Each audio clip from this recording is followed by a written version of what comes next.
If you like this video, please hit like and subscribe. The Secret Doctrine of the Khmers. In 1939, the renowned British author Paul Brunton was inwardly guided to explore Angkor Wat in Cambodia, where he met an advanced adept. This meeting significantly influenced his 2-volume magnus opus, The Hidden Teaching Beyond Yoga and The Wisdom of the Overself. Paul Brunton, affectionately known as PB in these later works, stated unequivocally that these volumes are a restatement of the perennial doctrine, that their scope is primarily Asiatic philosophy, but newly expressed in a modern Western cultural context. In Volume 10 of PB's notebooks, he writes, "Sir Francis' young husband told me one day of a mysterious Mongolian whom he had met and who, without uttering a single word aloud, purely by telepathic contact, had powerfully influenced his mind and given it a greatly broader spiritual outlook. Many years later, I met this same adept, then an exile in Cambodia from his native land, which had fallen to the communist atheist regime. Through the services of an educated Chinese disciple who was with him, we were able to converse about Buddhism and other matters. He gave out a teaching which formed the basis of mentalism, and which was occasionally so subtle that it went above my head, but which I understood sufficiently to revolutionize my outlook. Some of its tenets were incorporated in the mentalism explained in my books, The Hidden Teaching Beyond Yoga and The Wisdom of the Overself." Part 2 of Paul Brunton's adventure begins. I leave the thorny jungle and mount a frail bamboo ladder. The few wooden steps lead to a large grass-roofed hut. The latter is built on timber piles some 6 feet from the ground, a mode of domestic architecture which prevails throughout the interior villages of Cambodia. In the regions where a feeble effort to cultivate the land is made with the help of the river Mekong, both dwelling and dwellers would be overwhelmed by the great annual floods were it not for this elevated style of living. And, in the large forest tracts, it is equally efficacious against fierce tigers, which do not hesitate to claw their way into the lightly built huts. This little clearing amidst thick trees and undergrowth was made by monks who have lately returned, after hundreds of years' absence, to settle near the shadow of the Wat, the great temple of Angkor. They have put up a tiny village, and today, after waiting for the oppressive heat of the afternoon to abate, I enter as their guest. The bonzes squat smilingly around the floor, their cheekbones set high, their slim, short bodies wrapped tightly in cheerful yellow cloth. Some hold fans in their small hands, while others bend their shaven heads over palm leaf books. Copper spittoons are placed here and there for their relief, because the moist, hot climate creates asthmatic tendencies. A wild-looking man approaches me and mutters something unintelligible. Long ago he gave himself the title of King of Angkor, and now everyone calls him by the name in good-humored derision. His mind is half unhinged, poor fellow, and he illustrates in its wreckage the serious dangers in incorrectly practiced yoga. On the ground outside, a boy heaps together a pile of dead branches and sets them alight. Another servant fills 2 round vessels at a pool close by, ties one to each end of a flexible pole which rests across his shoulders, and then bears them to the hut. The first boy pours some of the water into a black iron bowl and rests it over the fire. Before long he appears among us with tea. It is a fragrantly scented milkless infusion which we sip from tiny bowls. The life of these men is primitive indeed, for they have hardly any possessions. They are the historic descendants of the Khmers who had built Angkor, but my repeated questions reveal that they now keep but a pitiful remnant of their old culture. It consists of a few scraps of tradition mingled with an imperfect knowledge of the Hinayana form of Buddhism which was brought to the country from Ceylon not long before the Cambodian Empire approached its final fall. The oldest of the bonzes tells me some more of their curious lore. Our traditions say that 3 races have mixed their blood in Kambaya, Cambodia. The first dwellers were unlettered savages, whose tribes still live in parts where no white man's foot has trod. They are guarded by poison darts stuck all over the ground, let alone by the huge tigers, rhinoceros, and wild elephants which fill their forests. Our primitive religion survives among them in the form of ruined temples, which are cherished as mascots.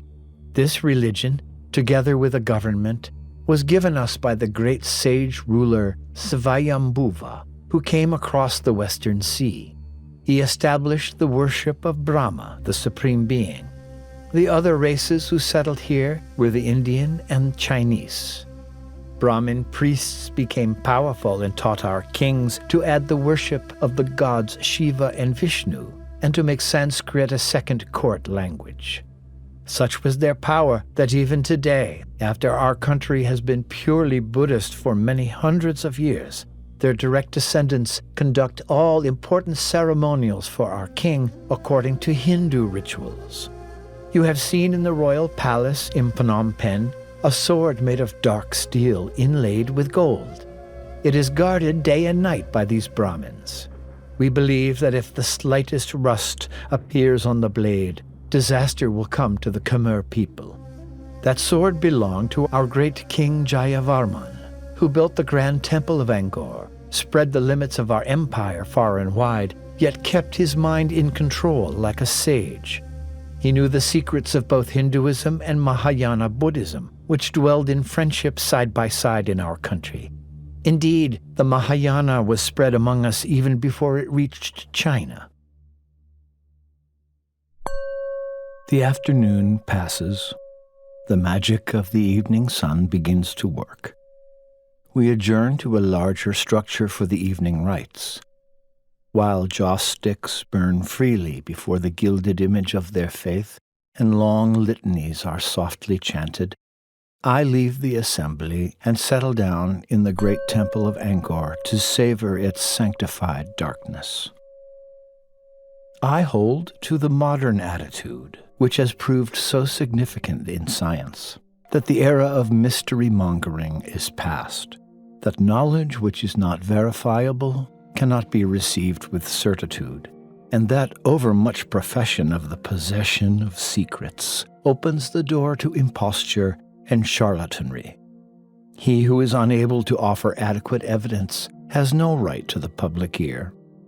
I have generally followed this line of conduct in all my writing, even though it has compelled me in the past to leave undescribed that which I consider the most valuable of personal encounters, and to record the minor mystics as though they were the highest sages. If, therefore, I now reluctantly break my own rule, it is for 2 reasons: that it would be a pity to withhold information which many might appreciate, and that political enmity has put my informant's head in danger. Let it suffice to say that somewhere in Southeast Asia I met a man who wears the High Lama's robe, who disclaims any special knowledge at first, but who breaks his reticence in the end. A part of what he tells me about Angkor is worth reconstructing here, but the statements are his, not mine. You are the first white man to prostrate himself before me for many years. I am deeply moved. The key which unlocks understanding of Angkor's mystery needs to be turned thrice. There is first a secret tradition which has combined and united Hinduism, the religion of many gods, and Buddhism, the religion without a god. There is next an unbroken line of sages who held and taught this doctrine as being the real and final truth about life. There is thirdly a connection between Angkor and, on one side, South India, on the other side, Tibet. In all 3 lands, there was a time when both faiths even dwelled outwardly together in complete harmony, with interchangeable rites, symbols, and dogmas. The tradition itself was limited by the mental incapacity of the masses to the circle of a few sages and their immediate disciples. Vedanta and Mahayana are corruptions of this pure doctrine, but of all known systems they come closest to it. Its chief tenet was the demonstration to ripe seekers of the existence of a single universal life principle, which sages named the First, or the Origin. In itself it has no shape, cannot be divided into parts, and is quite impersonal, like a man's mind when in a state of deep sleep. Yet it is the root of every shaped thing, creature, person, and substance which has appeared in the universe. Even mind has come out of it. There is no room or necessity for a personal God in the Khmer secret doctrine, but the popular religion accepted diverse gods as limited beings who were themselves as dependent on the First as the weakest man. Apart from these gods, the sages gave the people symbols suitable for worship. These symbols had to represent the First as faithfully as possible. They were 3 in number. The sun was chosen because everybody could easily understand that it created, sustained, and destroyed the life of this planet. From the tiny cell to the great star, everything is in a state of constant growth or decay thanks to the sun's power. Even substances like stone, wood, and metal come into existence through the working of the sun force. The sages knew also, however, that even the human mind gets its vitality from the same force, causing it to reincarnate again and again upon the earth. The people of Angkor worshipped light as a very god, and the rite of sun worship was carried on in vast stone-paved courts, which were open to the sky and faced the temples. The second symbol was the male organ of sex. It appeared as a cone-like tower on some temples, and as a tapering single column set up in the center of the building. To Western eyes, it is a strange and unsuitable symbol, but the people were plainly taught to look upon it as a picture of the source of life. Asians in general, everywhere, feel less shame about natural organs and functions than Westerners. Anyway, the temples of Angkor never linked this symbol with the worship of lust. Its existence never degraded them. The Khmer people were so pure-minded that Suleiman, an Arab merchant who wrote an account of a voyage in which he ventured as far as China in the year 851, wrote of his visit to Cambodia, "All fermented liquors and every kind of debauchery were forbidden there. In the cities and throughout the empire, one would not be able to find a single person addicted to debauchery." The third symbol is also thought of in the West as connected with evil, but the adepts of Angkor held a different view. They gave the previous symbol because hardly a man escapes seeing the miracle of sex, whereby a tiny seed slowly grows into a fully matured human being composed of different parts, thus teaching the possibility of the first becoming the many. They also gave the serpent as an emblem of worship for 3 reasons. In the course of a single lifetime, its skin periodically dies and is thrown off, permitting new skin to appear each time. The constant transformations, reincarnations, and reappearances of the first as nature are thus represented. And when a snake lies in its hole, it usually coils itself into the shape of a circle. It is not possible to mark where and when a circle begins. In this point, the reptile indicates the infinity and eternity of the first. Lastly, there is a strange mesmeric influence in the glittering eyes of the snake, which is found in no other animal. During the operation of the mysteries, which have now been lost to the Western world, the adept initiated the seeker into the elementary stage by a mesmeric process which enables him to get a glimpse of his origin. Therefore, the carvings of every temple in Angkor showed the serpent, while on the lake Prarich Dak nearby, there is an islet on which a small shrine stands entirely encircled by 2 great stone snakes. The line of sages which had penetrated into the secret of the first and gave these symbolic religions to the masses has shifted its headquarters from epoch to epoch. From the 6th to the 13th centuries it flourished in Angkor, but for 700 years before that period, it flourished in South India.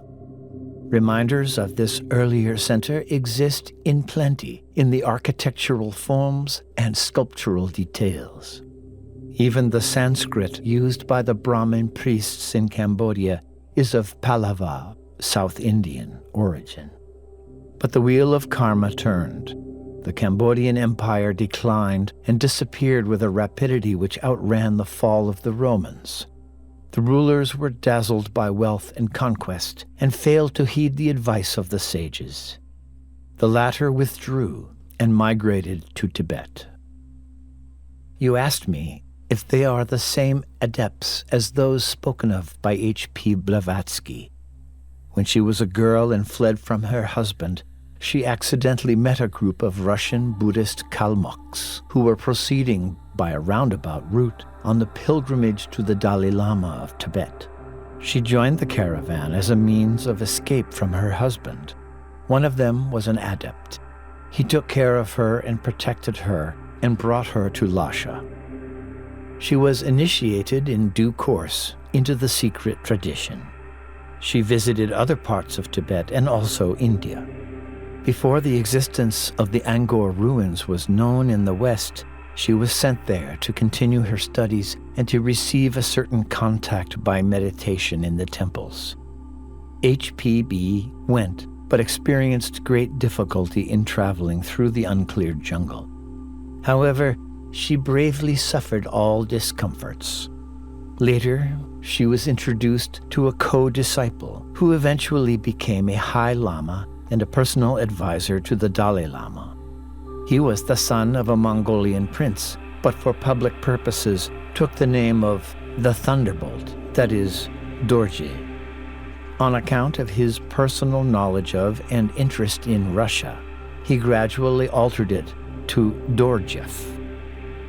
Before their guru died, he instructed Blavatsky to give a most elementary part of the secret tradition to the Western people, while he instructed Dorjef to follow her further career with watchful interest. Dorjef gave her certain advice. She went to America and founded the Theosophical Society.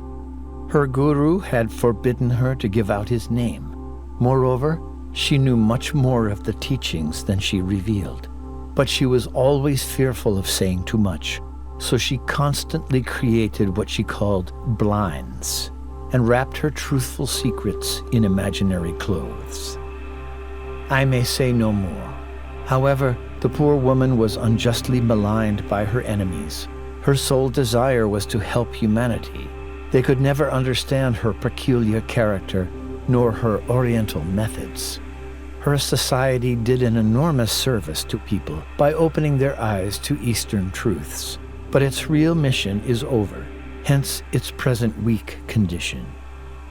A new instrument will take up the work in 1939 and give a higher revelation to the world, which is now better prepared. But the beginning of this work will be as quiet and unnoticed as the planting of a seed. It is 108 years since HPB's birth.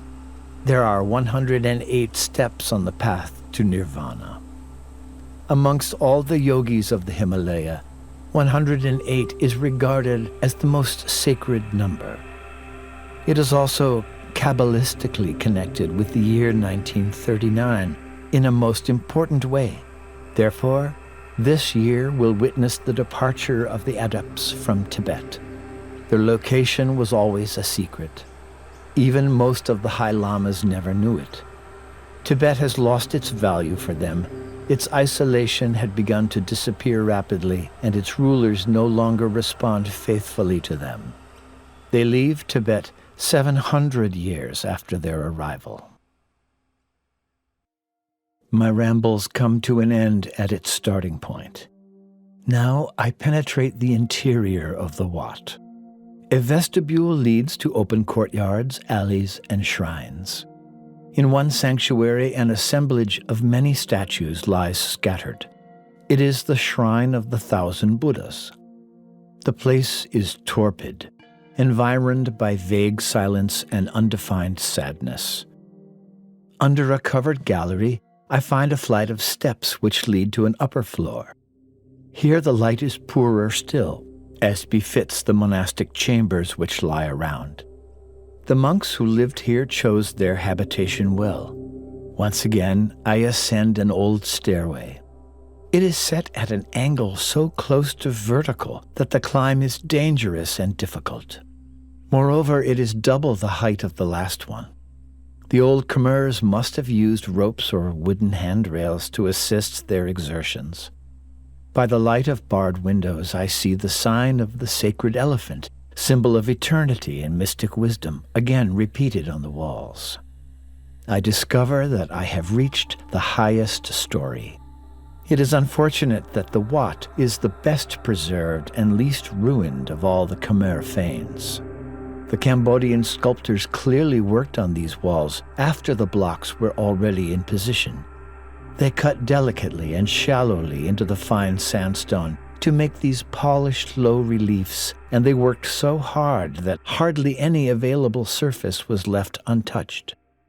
The long, magnificently executed friezes on the ground floor, the rich columns with hardly a stone left uncarved, of the other stories now disappear, as though the sculptors had almost been forbidden to touch the highest sanctuary. Did the architects wish that worshippers should here have no attention diverted by the attractions of form, should put their whole mind into contemplation of that intangible spirit which is without form? Here is the very heart of the Wat. I stand, slightly awed, before its most sacred shrine. Its gloom is fit for ghosts and such-like creatures of a twilit world. Strange squeaks and cries torment the air as gigantic grisly bats sweep agitatedly downwards and skim blindly over my head to rejoin their companions who hang suspended by their claws from the ceiling. Broken statues of the Buddha mingle with decrepit figures of the gods, but a finely gilt, well-preserved Buddha occupies the chief place. The primitive faith of Cambodia was most reverenced here.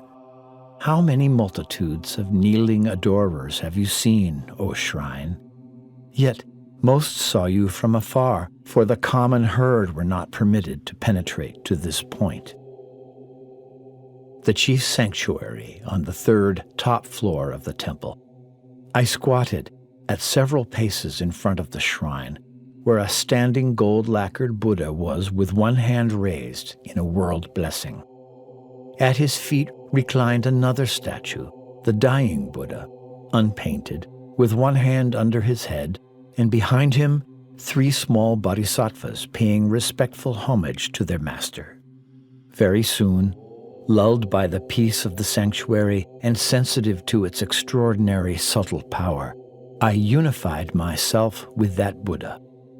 My gaze was fixed across the intervening paved floor and doorless doorway, unfaltering up on the eyes of the standing Buddha, the others being shrouded in the darkness of that small room. We became one. A spiritual current passed perceptibly from the mysterious figure into my squatting cross-legged body. In those divine moments before sunfall, when a sublime inner detachment and peace had engulfed me, I knew that I had got from Angkor that which I had traveled over many leagues to get. Please visit us at www.paulbrunton.org. Also at the Paul Brunton Archive, pbarchives.org. Paul Brunton's books are available at www.larsonpublications.com.